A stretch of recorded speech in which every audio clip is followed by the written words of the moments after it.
Welcome to Passion and Purpose with Pamela, celebrating all things woman. I'm Dr. Pamela Hardy Shepherd, here to ignite inspiration through conversations that spotlight women's power and their journeys. Let's share our light, our stories, and create a space of celebration for every woman. Here's to embracing our womanhood together.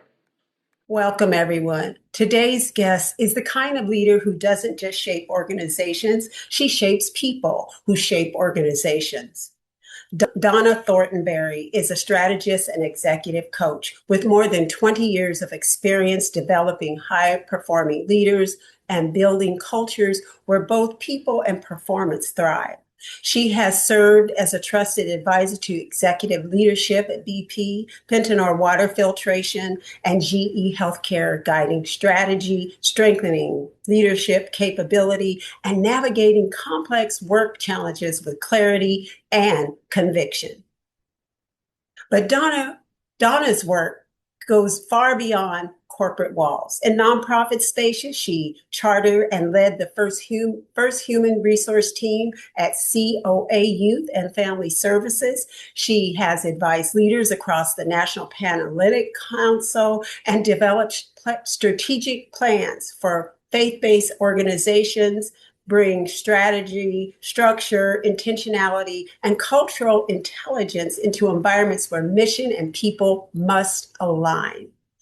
With her deep expertise in manufacturing environments and employee relations, Donna is known for helping leaders navigate difficult conversations.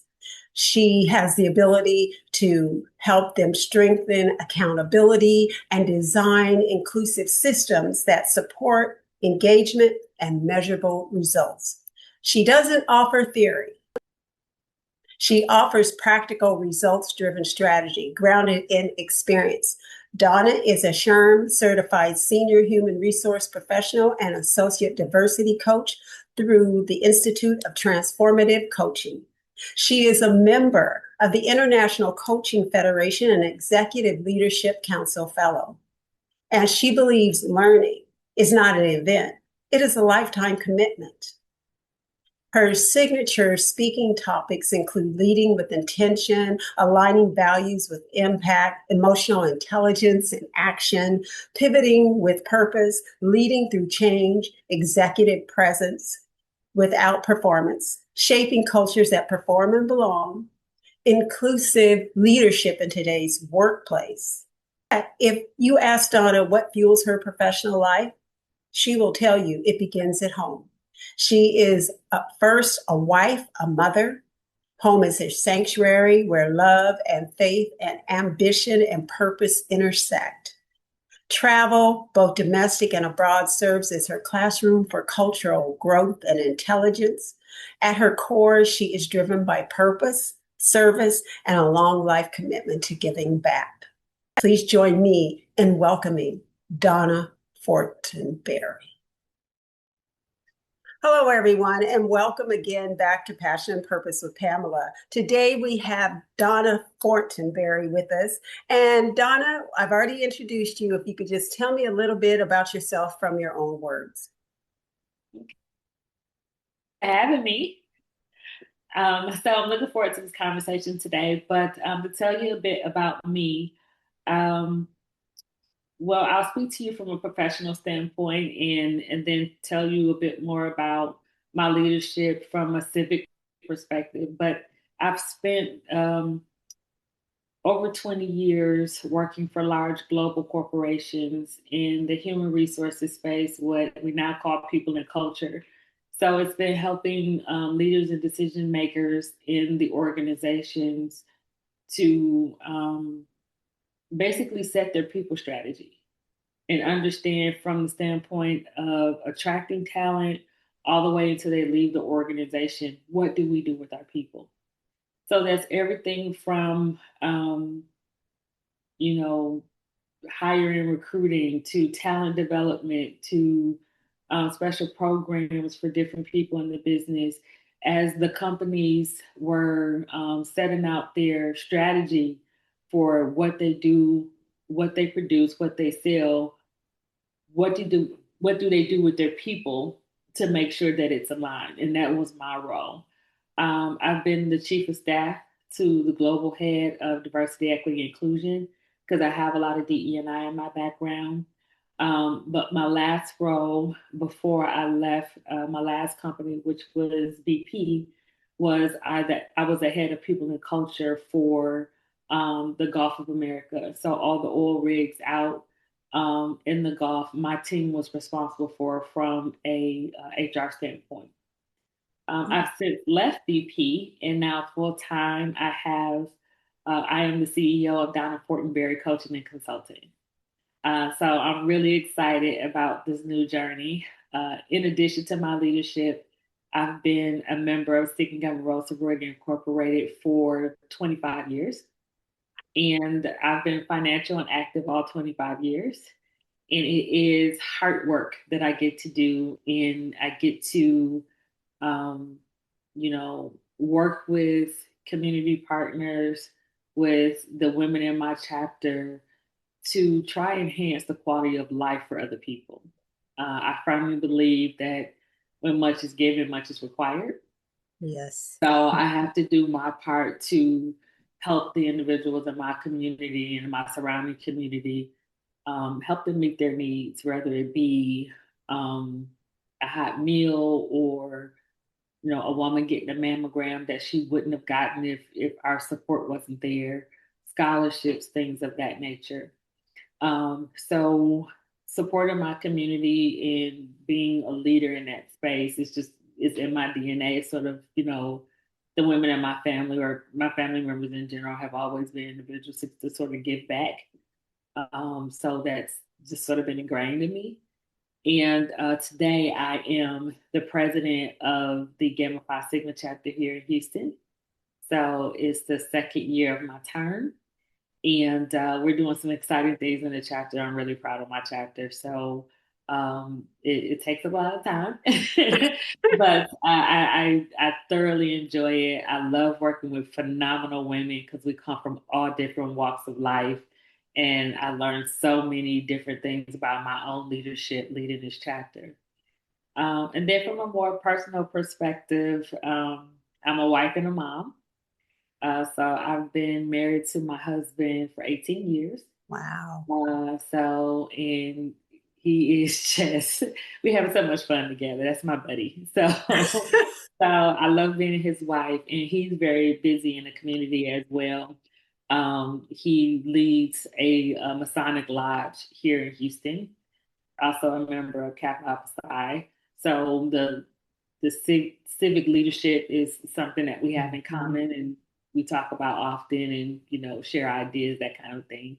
And then there is the most rewarding but hardest job I've ever had in my life, which is being somebody's mother. So I have two girls, and they're 14 years apart. So yeah, so I practically started all over. They are 14 years apart. And my oldest daughter, I had her when I was 17. Okay. And during that time, finished high school a year early, went on to college, finished my undergraduate degree, then went into my master's program. So even knowing having her young, it motivated me even more to make sure that I wasn't a statistic, because society says, all right, your life is over at that point. That just wasn't going to be my story. So, and she lives here in Houston now. When we moved to Houston, she came soon after. And then I have her sister, her little sister, who is 16. And she keeps me busy with all her activities, and starting to look at what is college going to look like for her. And she gets very involved with community service. So she's with me most of the time with a lot of the activities that we do.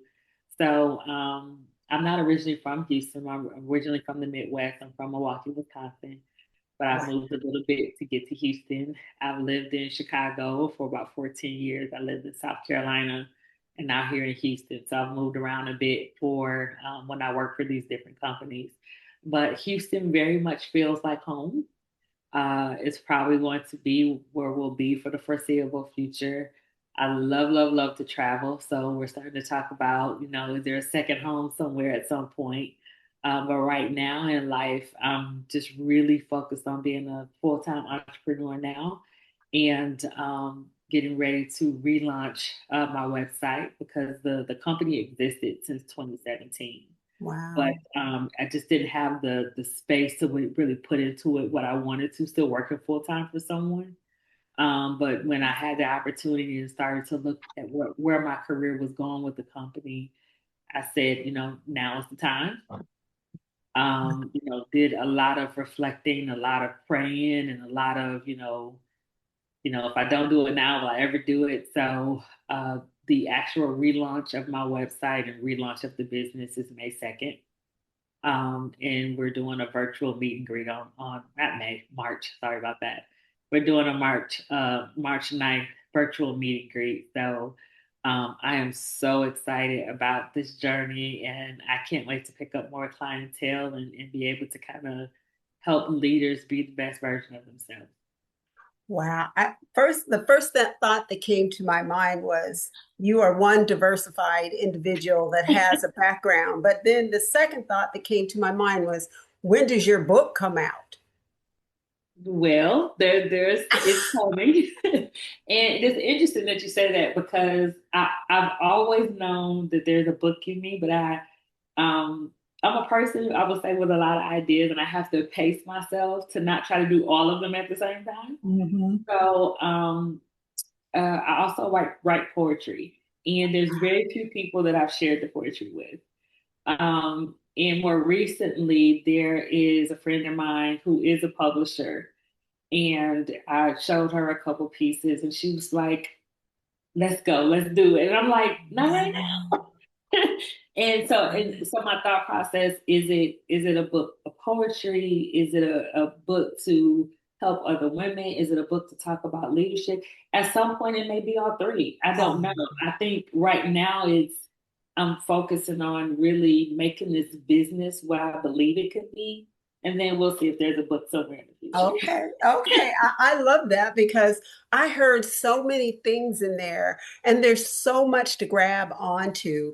Mhm. And what I'm going to do, I want to start with your philosophy, your leadership philosophy, and you have advised global corporations and nonprofit institutions. At the core of your work, what does a healthy culture truly mean to you? What does a healthy culture truly mean to me? Mhm. Oh, that's a loaded question, Pamela, Oh, because there's so much there. Because I've seen the good, the bad, and the ugly, right? uh-huh. A healthy culture to me is a culture where the people who work in that environment have an opportunity and a voice to share what their experiences are. Usually that's done through an employee survey or something of that nature. And then the leaders and the decision makers in the organization take that feedback and do something with it. Mhm. Oftentimes they'll ask, but they don't do anything with the information. A healthy culture is a culture where people can show up and bring their best selves to work. Mhm. And oftentimes you will hear people say, I want to bring my whole self. I don't think you should bring your whole self. Because I think you should savor some. You know what I mean? Yes. And to be quite honest, I'm a very authentic person. This is kind of what you see is what you get, but at the same token, I have to save some for home. I have to save some for me and I have my weird quirky moments and I don't think people at work can handle that. Sometimes when you're in a work environment. So I definitely think it should be a place where a person can show up as their best self. I think it should be um, cultures that thrive are really cultures that are very diverse. Mhm. And when I say diverse, I mean in terms of, you know, ethnicity, gender, diverse thought, diverse backgrounds in terms of life experiences. Because the more you diversify what you bring to the organization, you're more likely to solve the difficult problems because it's made up of the world of people and their different experiences. I also think that cultures that have the right level of accountability, meaning there's a certain level of empowerment to do what you signed up to do and know that you're going to be held accountable. And but also making the environment safe enough to say, I made a mistake. Is that, oh, sorry. And not have that mistake follow you for the rest of your career, right? Because for me as a leader, and I tell people who work with me all the time, because I learned this from a leader that I worked with. And he said to me, I can still hear him say it. He would say, come ugly and come early. So what that means, and I still use it today, what that means is come and tell me you made a mistake so we can work through it together early enough so we can do the damage control. Don't come tell me after it's already a whole big mess because I can't help you fix it. That's right. So no, situation is that bad. I mean, I've worked in these large global corporations where people have made $1 million mistake, right? Wow. But within reason, so you can terminated for big mistakes, but within reason, you have to have an environment where a person can make a mistake, learn from it, and you work together to pull together the tools to make sure the person doesn't make that mistake again. So how do we create environments in the workplace that you have the ability to make a mistake and it not be held against you? Where does that come? Does it come all the way from the top, or is it where? How? I think it's a couple things. I have a firm belief that it does start from the top. I mean, if you want to look at the progress of an organization, if you want to look at where an organization is against what they said they were going to do, start with your leadership. Because not only are they supposed to, or do they have the obligation to do what they said they would do, they also have an obligation to hold people accountable for what they're assigned to do. And when they're not doing that, to take the proper steps to correct it or remove the person from the organization. And the way you really do that is, I'll just be honest, money makes people move. It does. It does. And this is not the whole totality of everything. Right. But for me, you can't reward the behaviors that don't line up with the results, right? That's right. I can't put, if I put together this bonus structure and I say, if you do this project, and this project, you're going to get your bonus. But if your leadership behaviors are inappropriate, if you're constantly, using microaggressions, if you're constantly, holding people to an account for something that you're not even doing. Like if you don't have the right leadership behaviors yourself, why are you constantly being rewarded for what you're doing? And I'm saying this, and it's not easy. I won't say it's easy. Yeah. There are very few companies that get it right. But I definitely think your compensation structure, your recognition structure, and the people that you spotlight in the way that you explain what good looks like makes a difference.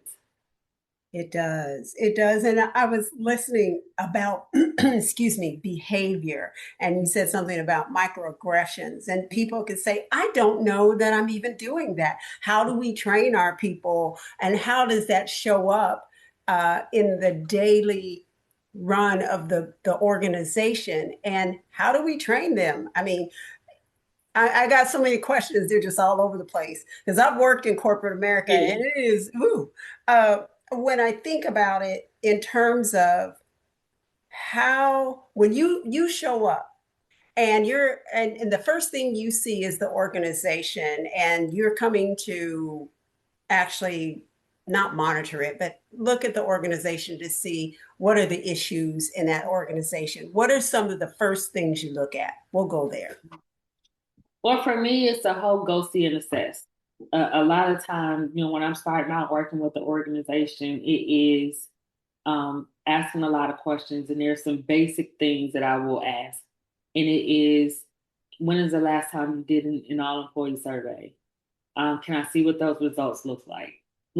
And then I want to see data. It's good to see what people say, in the free text field, right? Mm-hmm. But it's also good to see the numbers, the data.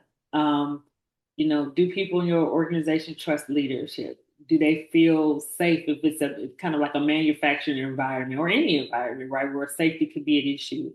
I think the other thing is, do they believe that the company is well ran? Mm-hmm. So what are the employees saying, right? But then there is, looking at that data over time. What has it said in the last 3-5 years? The other things that I'm looking at is actually your leadership team. Mm-hmm. And if I'm coming in, it's like, is the does the whole leadership team want me there? Do they understand what I'm here to do and how I'm here to help? And because that's a good one. The key person who's making the decision may want me there, and that's fine because he's probably the person or she's probably the person that's signing the check. But effective leadership teams are leadership teams that can work together, that can come together and say all the horrible things in the room that you don't say when you leave the room. But you got to work effectively to be able to get the rest of the organization to follow you. So I'm looking at, that leadership team, how they work together or not. Have they identified their struggles? And then I'm looking at the performance of the organization. If you're there to sell widgets, what's your plan to sell the widgets? What's your strategy? Do the employees in your organization know what their strategy is? Do they know what role they play in that strategy? Excellent. And, I think a good test for me is a question that some people put on surveys and some people don't, is the question around, would I recommend the company to another person? Or I plan to leave the company in the next 365 days. Questions like that. And oftentimes people don't leave companies, they leave leaders. That's right. So those are the kinds of things I'm looking at. And typically what I do is do an initial kind of intake and first listen to what they're saying to me, but I'm also listening to what they're not saying. I like that. I like that a great deal. So what I found, and it's very common in, I look at churches, I look at nonprofits, that they don't do an exit interview with their people. Why did you leave the church? Why did you leave the organization? Because when you talk about data, that data is really, really important to find out what is going on. When some of the organizations that you work with, do they have exit interviews, or that's something like you're gone and that's it, or what happens with that? I've seen different things, and it's not unique to churches and nonprofit organizations. I've seen it across the board, where either they don't ask for an exit interview, or they ask for the information, but they don't do anything with it. Meaning it's filed away in a file somewhere and nobody ever looks at it. Or they may look at it, but they don't look at it in a way that they really look for the story that the data is telling. It's like when you see all the data for the people who left the organization in the last, 6 months, look at the demographic. What were the different levels? What were their pay ranges? What, was it male? Was it female? Was it, people earlier in their career or later in their career? When they gave a reason, was it about benefits? Was it about pay? There's so many different things to look at. And then the other thing you have to ask when you look at the time frame is, what was going on in the organization at the time? That's right. Right? So I was working with an organization at the time, and for obvious reasons, I'll leave names out. But it was a particular company that I was working with that asked me to do some work for them, and um, the data just took this dip all of a sudden, and I kept looking at it, and I kept going back to it. And then I asked the question. I said, "What was happening at this time?" And they all kind of scratching their heads, and I'm like, "Did a change happen? Did what was going on?" Kind of a thing. And then somebody just kind of one of the leaders around the table said that was around the time of the merger. Wow. Okay, so Right. so you can't just look at data itself. You also have to look at the environment and when you picked up the data. So that's key too. But I think exit interviews, data is good for all seasons. I'll say that. But I think primarily when you have an opportunity to get feedback from people who are leaving the organization and have nothing to lose, take it. Nope, not at all. Just knowledge. Yep. Wow. Wow. This is so good. Well, let's see. You speak on emotional intelligence in action, and how does emotional intelligence show up in high stakes environment, like manufacturing or in complex employee relations situations? I remember when I first started sort of studying about emotional intelligence. I know what it was, but I didn't have a name for it. And oh God, that was a long time ago. But once I started, having the language to talk about it, it just sent me down into this deep, tell me more. And I started just really looking at the gurus and leadership and things that they were writing about emotional intelligence.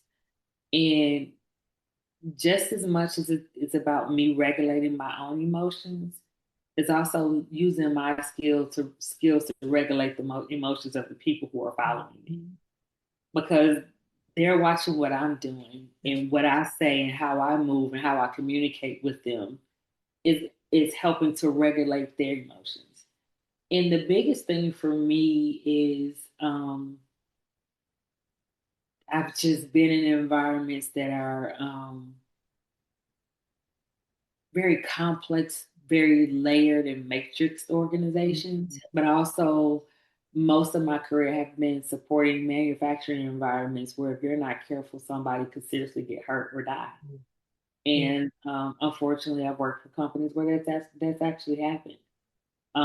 So, you know, really being thoughtful about what you say and how you say it. And then when you say the wrong thing, making sure you go back and do the damage control behind what you said is critical. And what I've learned about, regulating emotions is the hidden messages underneath the emotion. Because the way the person is showing up, this person is upset, they're mad, they're lashing out. But once you really start asking the questions, they're really hurt. Like something happened that hurt them. Excuse me. So the outside looks like something, but it's really something else. Or they're behaving in a certain way and they're erratic. But when you get to the foundation of it, they're confused by the work that they're getting after because the leader didn't set clear expectations. That is so So true. there's a disconnect there, right? So oftentimes what they're showing on the exterior is drastically different than what's actually happening on the interior. And once you get to the foundation, I do this really simple thing all the time that the language comes from, you know, um,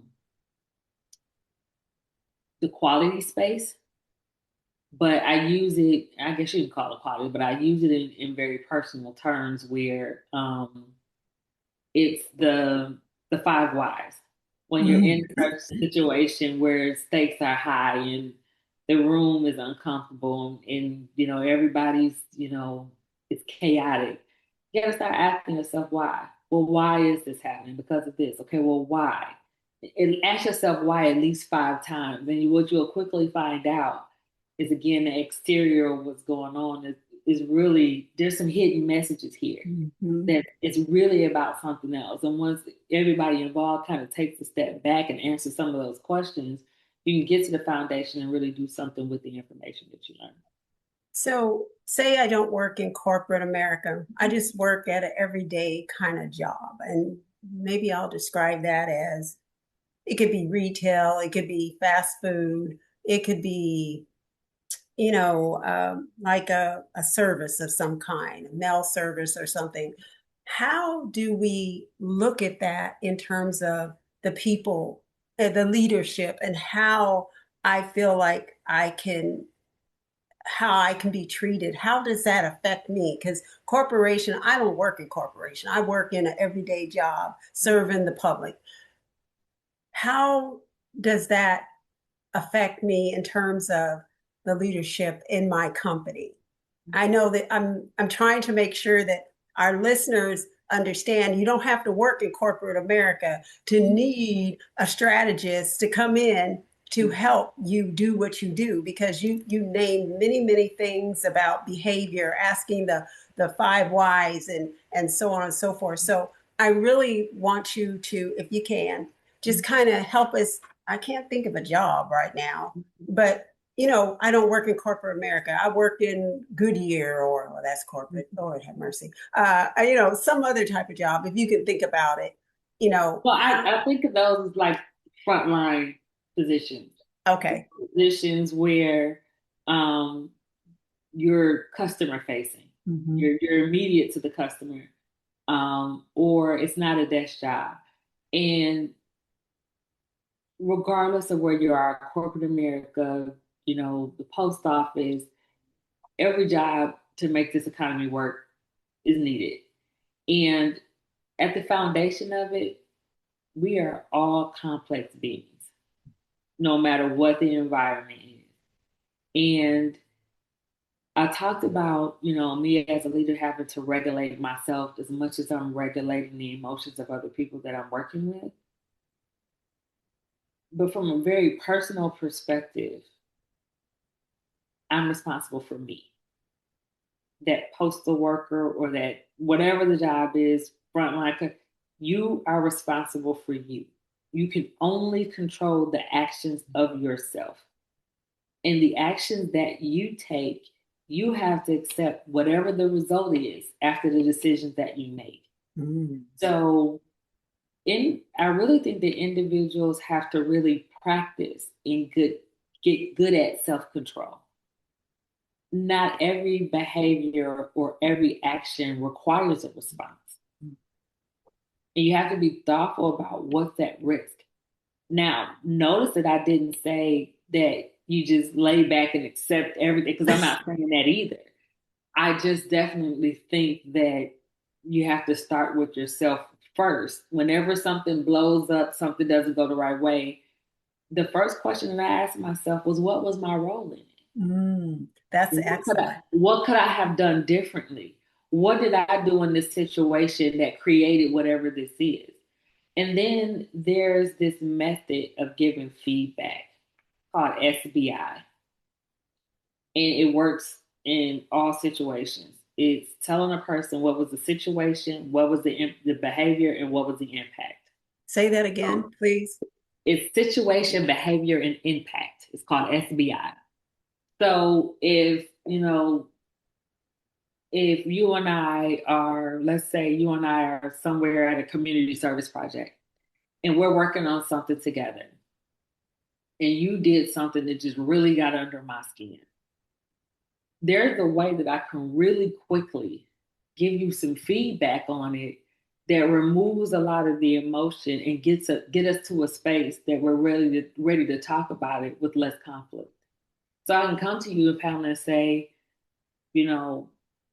last month when we were at the community service project, that's the situation.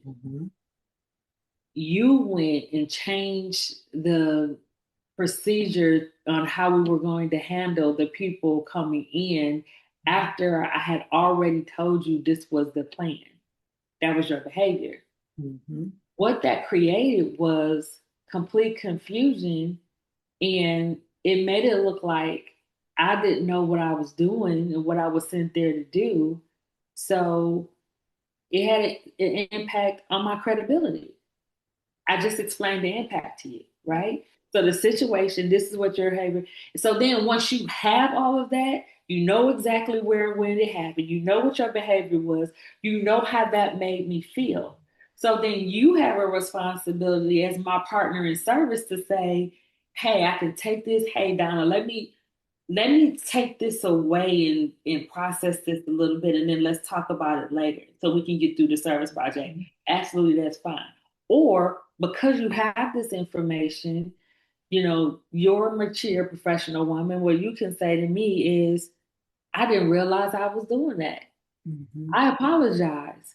What were we supposed to do? Or oftentimes there's conflict there because you didn't know that I had already set out what we were supposed to Exactly. do. But once you get the situation, once we've already said what the behavior is, and what's most important out of all three of those is the impact. Once Mhm. a person knows how they've impacted somebody else, you hurt me, you frustrated me, um, you know, you confused me, whatever. Once they understand what the impact is, most people you've gotten to the heart already. And if there's already some sort of relationship formed already, it's like, okay, you've gotten to the heart. I see that I've had an impact on this person that I haven't intended, and I want to protect the relationship. Then it sort of disarms the individual and say, oh, wait a minute, that wasn't the intended impact, so let's have a conversation about it. But it's really easy. It can happen really quickly. It sounds like it's easy. My thought process is, so you say all that, you give all that information. Now I'm the person on the receiving end, and I have choices. And if the choice is not to hear it, or not even to say, hey, I didn't know, Donna, that it affected you that way. I'm sorry, I didn't know any of those things. Where do you go from there? If they're not really forthcoming with that, they get mad and go on off or whatever they may do, or like, yeah, whatever, and go on. Where do we go from there? Well, for me, I talked about me owning my actions and controlling what I can control. I've opened the door. Mm, You can choose to walk through that door with me and we can continue our journey on whatever this relationship is or not. And that's okay. Some people choose not to. But at the end of the day, mhm. I've done my part. That's right. I said what needed to be said. And if that means that, you don't want to take your ownership, you don't want to, or at least come to a place of having a conversation, you taught me something. Mhm. That, okay, if I have another opportunity to work with her again, I either need to approach it differently or be thoughtful of her behaviors and know that those behaviors will probably show up again because oftentimes they do. I can only control me. So I have to do my part. And once I've done my part, that's all I can really do. I can't control another person. So did you hear that? You're only responsible for you, Mm-hmm. and you've done your part. Mm-hmm. So whatever the other person does, they have to take They accountability. have to take accountability. Yep. I love that. That is, oh my goodness. That gives me chills actually. Well, when we start looking at today, um, you speak on pivoting with purpose. What advice would you give leaders navigating this rapid change in organization uncertainty? Oh, wow. I'm, of course, doing a bit of pivoting myself. So that's a loaded question, Pamela, but I'll Yeah. approach it from this perspective. There's something very freeing about being who you were called to be. There's something very freeing about doing what brings you joy. Um, there's something very freeing about intentionality. Yes. And um, I've been in my professional life for what, 25 years. I started very early in my life. I worked full time while I was in college. So just seeing the evolution of what it means to work for a company is just so drastically different than it was even 10, 15 years ago. Um, COVID changed a lot for us, It sure did. right? The spectrum and ebbs and flows of DEI in the US and globally changed a lot for us. Um, Personally, I really think that there comes a time in all of our careers where we kind of do some soul searching, and you have to ask yourself, what do I want? Mhm. And where can I go to get what that is? And what does that look like? And I also think that it would be in our best interest, all of us, to look at that approach very non-traditionally. Mhm. Because a lot of us in our lives and how we were brought up, particularly people with an African background, um, I won't say just us, and some of it is generational. Yes. Having your own just wasn't a conversation, right? It was go find you a good government job, put your head down and do work.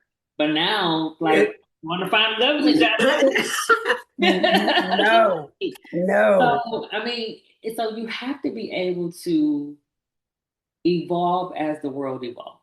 That's right. And if you don't, you will find yourself in a situation where you can't compete. You can't compete for the opportunities that are out there.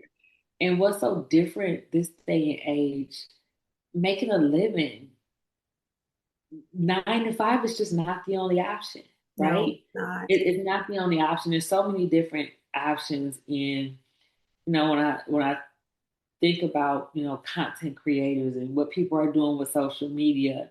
And there's such a wide spectrum of young people, middle age, older people that are actually making a living off of content creation.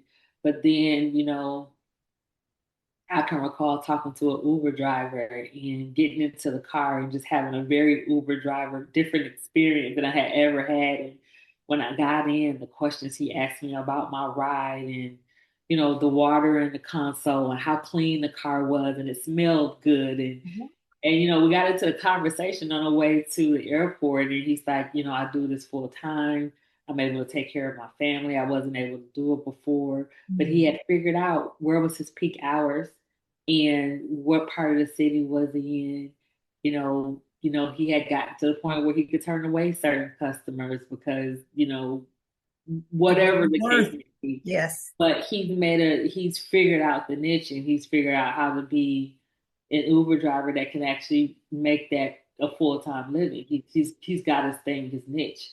But there's so many other things from, you know, independent contracts and taking skills that you've got from a company and doing it on your own.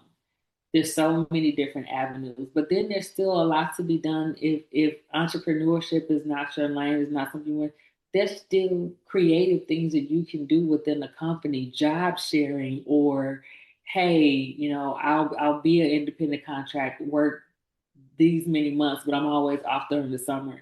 The opportunities are limitless. You just have to ask yourself, one, what do I want?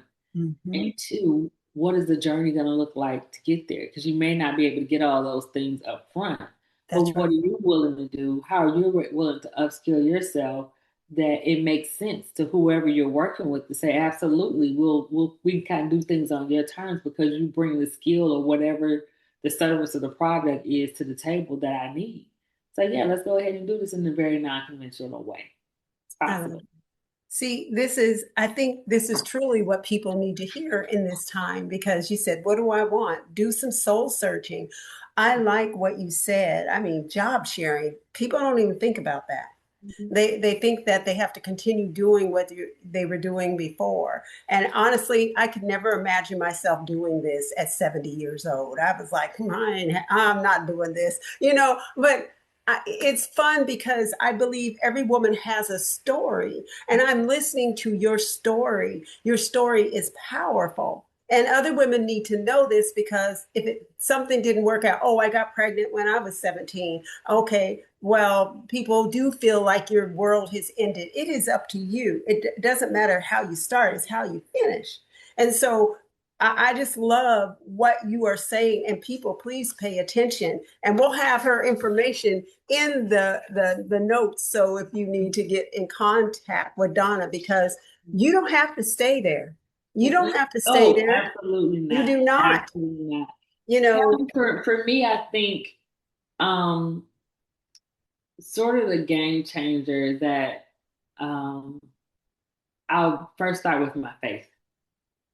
That has what has kept me grounded and has kept me in the space of believing I can do whatever I set my heart out to do.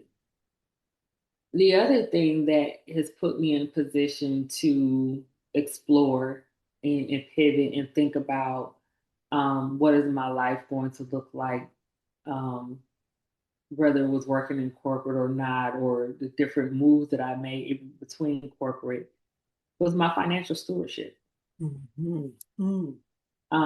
You can't spend every penny you get. I live beneath my means. I'm comfortable, but I'm in a position where I can leave a 15-year, career with the company and go figure out what's next because I was thoughtful about my finances. Yeah, we still went on vacation, but we didn't take 10 of them. Exactly. It was always putting something aside for a rainy day. So if I did have to pivot, I could still live. Because when you're put up into a position where you have to pivot, but you also have the financial stress of, having to provide housing and eat and medical expense, when you have all that stress on you, then you make decisions that may not be in your best interest, right? That's right. And sometimes, don't get me wrong, people are put in positions and they make it happen, but it's not the sensible thing to do. So for me, it's being grounded in faith, but also being a good steward over what God has already afforded me. So when He brings the more, He can already see that I did well with what He's already given. That's right. Not being like the man or the men that hid it under a rock. Don't get me started on that one. I mean, this is so real, and people, you really, I can hear someone saying, well, I don't make that much money. And I say this to my grandchildren, and they know. They're like, yes, grandma. They know. It's like you give your money to God and you pay yourself. And you continue to do that. And I was like, are you saving your money? Yes, grandma. It's like, oh, yes, grandma, I am. It's like, that's good. I mean, because there's things that you want to do. There's opportunities that are open for you that were never open for me. And you have to be ready, prepared to be able to take those opportunities. So, and it's not about how much you make, it's what you do with the money that you have. Exactly. If I'm running around getting every pair of glasses and clothes and stuff like that, when nobody really cares what you're wearing, they don't care. It's like, who am I trying to prove myself to? I don't need to prove anything. And the thing is that not only are we socialized in this country to think that way, because I've lived outside the country and I know what they said back in the 80s, what they said about us. And they said we were materialistic, and they would call us like horrible, bloody American beasts and just all kind of things. And the thing about it is that you really have to look at really what is the society telling you. Get the big house, get the fancy cars, get the clothes, and then you're accepted. And then you're locked in. You're locked into something that you cannot get out of. And it's like, no, this doesn't work. And so I really want to tell the grandkids and my kids, well, they're all grown, but it is about the American dream. But it's not the American dream, it is your dream. And so listeners, you got a dream, then you go for your dream. You don't let anybody keep you from it. I don't get up here preaching. All right, Donna. I have just a few things. I really have a lot to ask you, but I know our time is running out. But let me ask two more things, if I could, if you don't matter. When people work with you, what transformation do you hope they experience? I always want people to leave better, whatever that looks like. That is always my intent. So, in working with me in any capacity, that you learn something about yourself that you didn't know before, that you pick up a new skill. Were you exposed to something that you weren't exposed to before? And it's not to say I want them to leave better, where I want them to, make more money and they've made it to this new level. If that happens, great. But that's not really what it's about. It's about deep connection Yes. and really what you believe about you, right? So whether somebody who works directly for me, we work side by side, or even somebody I'm reporting to, once the relationship comes to an end or it evolves and turns into something different, I want that person to say, I am better in this way because I was once in relationship with Donna. That's right. Oh, wow. That's Whatever powerful. that looks like. That's powerful. I love it. Actually, two last questions. Okay. If you could leave leaders with one principle to guide them, what would it be? Do what you said you were going to do. Oh, Lord. I love it. I love that. Say it again, please. Do what you said you were going to do. And I say this simple thing all the time. Nobody wants to follow a raggedy leader. And that's the truth. It shows up in many ways. Thank you for that. Now, Some people want the title, because they want to perform. that's right. But they don't want the stuff that goes along with it. No, and it's a But lot of stuff. when you signed up for this, there were some things that came along with it. So when you signed up, those things were part of it. Do what you said you were going to do, or don't do it at all. One last thing, and this could be anything that you want. What do you want to leave the listeners and the viewers with? Anything. You have the last word. Wow. You get one life. You get one journey around the globe. Make the best of the time that you have on this earth. And, we talk a lot about our careers. We talk a lot about, what we do for a living. We attach it to who we are. It's easy to do.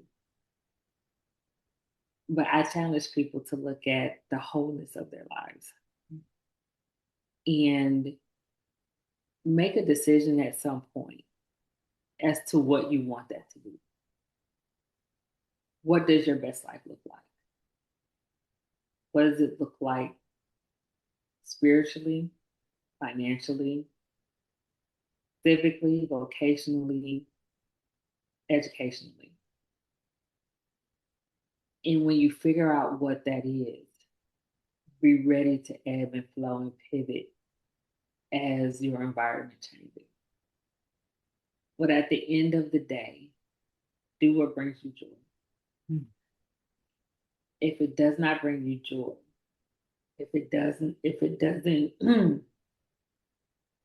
if you're not able to protect your peace in it, you have to ask yourself why you're doing it.